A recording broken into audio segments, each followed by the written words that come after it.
In this video, I want to introduce you to ELIZA, a piece of software developed by Weizenbaum in the 60s to show that computers can process natural language.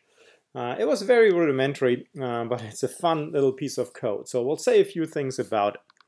So it turns out that ELIZA was re-implemented as part of the Emacs editor, the only editor that we ever want to use anyway. So let's see how we can do that. So I have a Unix shell here, and so I'm going to do Emacs foo, of course, and so then I will invoke it by escape x and then doctor, and then hit enter. So this software, it states I'm a psychotherapist. Please describe your problems. Each time you're finished talking, type return twice. So as we know, of course, it is not a psychotherapist. It's just a piece of code. However, when this thing first showed up, people were very concerned about it. They were arguing that what a psychotherapist does should not be replaced by software. And there was a lot of angst and debate about this thing. And some people, we saw there are stories about people walking into the MIT lab where it was developed, seeing a terminal, having to wait for somebody, and so start typing and actually interacting with this thing and thinking it was real. I mean, that they were actually interacting with somebody else. So as you will see here in a moment, this software assumes the role of what they call a Rogerian psychotherapist, who is somebody who sort of throws things back at you. So let's see. Let's sort of start out and saying, I am depressed.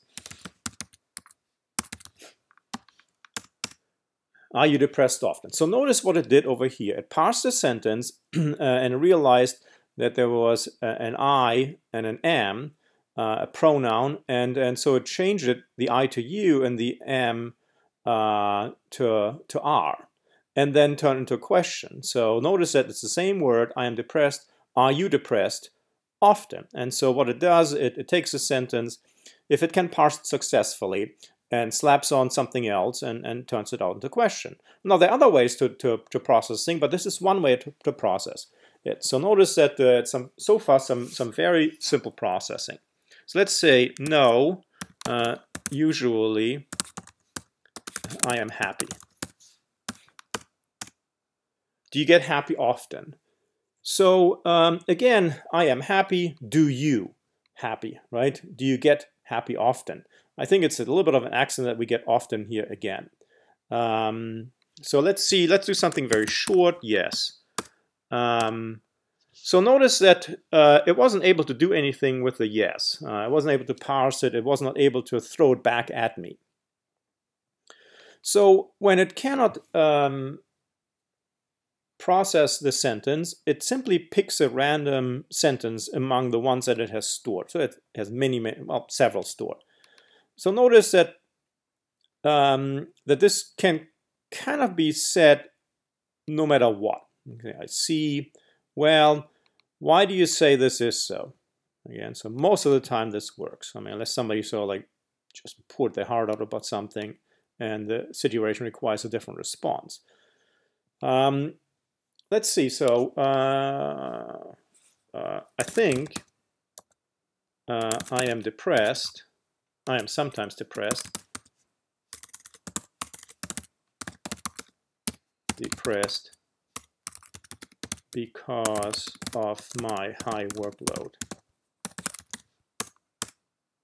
Yeah, what can I say? I mean, the thing was written in the 60s. People just were very comfortable about, well, getting high, I guess.